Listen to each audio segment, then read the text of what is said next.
This factory turns scrap steel into hardware, the bolts, screws, and nuts that hold modern industry together. Even with today's focus on cleaner production, this work has never disappeared. The reason is simple. Almost everything we build still depends on strong, precisely made fasteners. Here, recycled metal is tested, melted, refined, and shaped under extreme heat. Today, we are going inside a process most people never get to see. Unlike older production methods, many modern fasteners begin as recycled scrap steel. Old table legs, used rebar, and even worn-out bed frames can all become raw material. Because the scrap comes from so many sources, the metal often needs 2 or even 3 rounds of high-temperature refining. The first stage begins inside the melting furnace. In about 45 minutes, it can melt nearly 30 tons of scrap steel. To make sure every piece is fully melted and blended, the furnace uses intense electric heat. That heat is delivered through graphite electrodes. These electrodes are no ordinary tools. They can withstand temperatures of up to 2,760 degrees Celsius. Around heat this extreme, workers must wear full protective gear. Even a brief exposure can be dangerous. After the first melt, the metal still is not clean steel. A large portion of it is unwanted slag and impurities. If it were cast at this stage, the entire batch could be ruined. So the process continues. Workers move the 30-ton ladle of molten metal to the next refining station. This station also uses graphite electrodes, but this time there are 3 of them. As the electrodes lower into the ladle, a side port opens on the furnace. This is where the recipe is adjusted. Other metals are added to the molten steel. High-quality alloy steel needs more than iron. It also needs elements like manganese and silicon for strength and stability. Once the chemistry is ready, the casting turntable begins to move. The design keeps production running continuously. One side pours first. When that side finishes, the system rotates to the other side, while one ladle is pouring.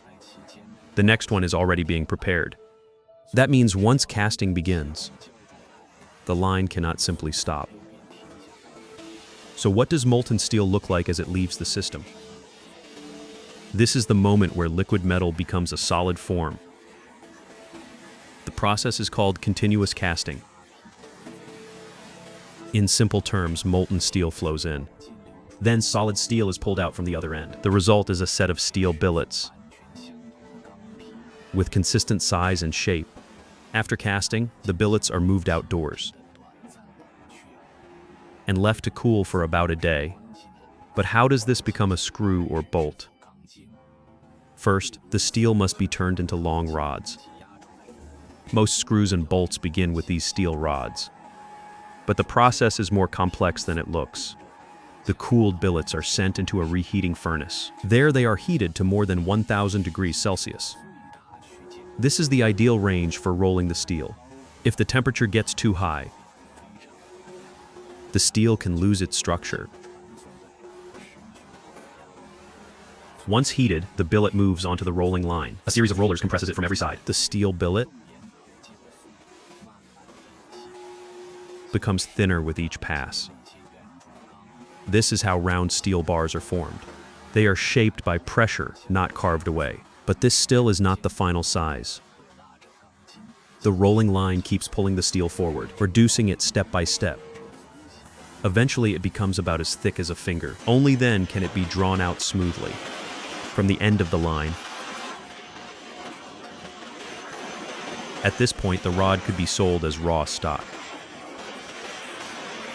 But here, it continues towards screw and bolt production. The machine coils the hot rod into a tight circular roll. This saves space. And it also helps the steel cool more evenly. A crane then carries the coil to another workshop, where the fastener making process begins. A large spindle holds the coiled steel rod in place. When workers cut the strap, they step away immediately. the steel still holds a powerful curved shape, so it cannot be fed straight into the forming machine. First, it has to be straightened. The straightening machine uses more than 10 rollers. Each time the rod passes through a roller set, some of the curve is pressed out of the steel. Now the rod is ready for cold forging. This is the stage where the basic bolt shape is formed. The machine works incredibly fast. Inside the machine, 5 dies handle different forming steps. Once the blank reaches its rough shape, it exits from the side and moves to the next stage. Now comes one of the most important steps in the process. The blanks line up in a controlled flow, ready to receive their threads first.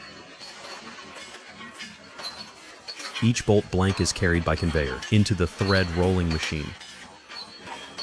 As the dies press against the blank, they form the spiral grooves of the thread for low-demand applications. The part might already be usable here, but cold forging leaves internal stress in the steel. If that stress is not relieved, the part can crack or fail under load. So the bolts are sent through a cleaning bath. This removes oil and lubricant left from forming. If the surface is not cleaned properly, the later heat treatment will not work as intended. From here, hundreds of bolts travel along the conveyor together. They are heated evenly from end to end, which helps relieve stress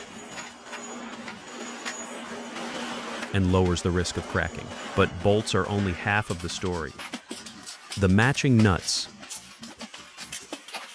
are made in a separate process. Most people are familiar with hex nuts, but this line produces square nuts. The raw material starts in a similar way. Steel stock is prepared as thick rods or shortcut blanks. For this stage, the steel is reheated again. This time, the temperature is carefully controlled at around 800 degrees Celsius. Once the glowing steel emerges from the furnace, it moves directly into the press. The machine punches and forms each piece at a rate of about 2 per second. The size must stay tightly controlled. Even small errors can affect the final thread fit. The goal is a clean shape within strict tolerances, but heating also creates a dark oxide scale on the surface of each nut. That scale has to be removed. So the nuts are sent through a polishing process in just 3 to 5 minutes. The surface changes dramatically. The rough black finish turns into a cleaner silver surface. Now the square nut still needs its internal thread. So how is that thread made? This step is simpler than forming threads on bolts. Above the threading machines, metal hoppers feed the parts continuously. Each hopper is filled with square nuts. Once the machine starts, the nuts slide down into the threading station below to increase output. Each machine uses 4 discharge outlets. With more than 20 machines in this workshop, production can run at a massive scale, but every nut still has to pass inspection. First, the nuts travel along a conveyor with a scanning device. As each nut passes through, the scanner measures its shape and thread position. It checks the opening, the thread position, and every critical dimension. Then it compares them to the standard. Only when the thread dimensions fall within the exact tolerance range is it accepted as a qualified square nut.